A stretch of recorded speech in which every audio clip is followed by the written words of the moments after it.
Hello hello. अरे बोला का बोलो? बोलबा की धोबी हाथे में ले रहो।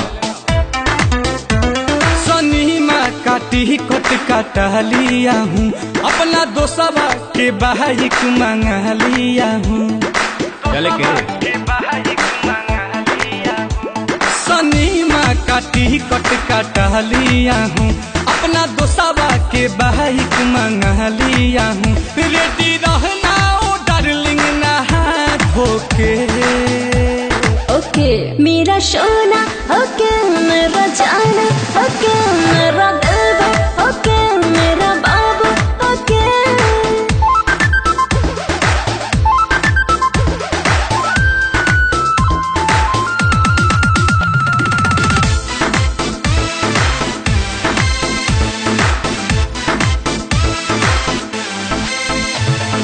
बोलो ना ड्रेस पहनूं कवना कलर का, गोटी डिजाइन के मॉडल शहर का।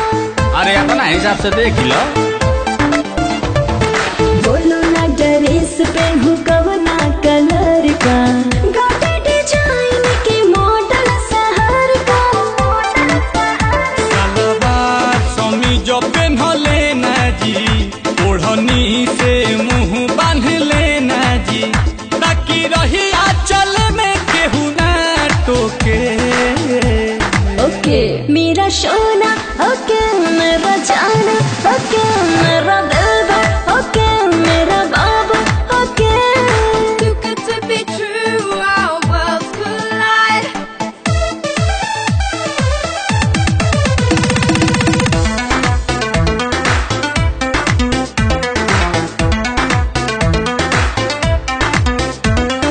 सीट वाले कनी वाला लिए हो कि नहीं, पेप्सी समोसा ऑर्डर किए हो कि नहीं।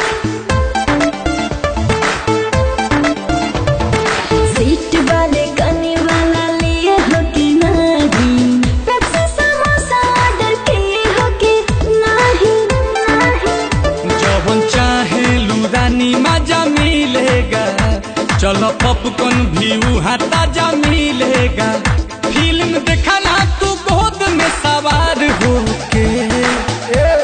ओके मेरा सोना, ओके मेरा जाना, ओके मेरा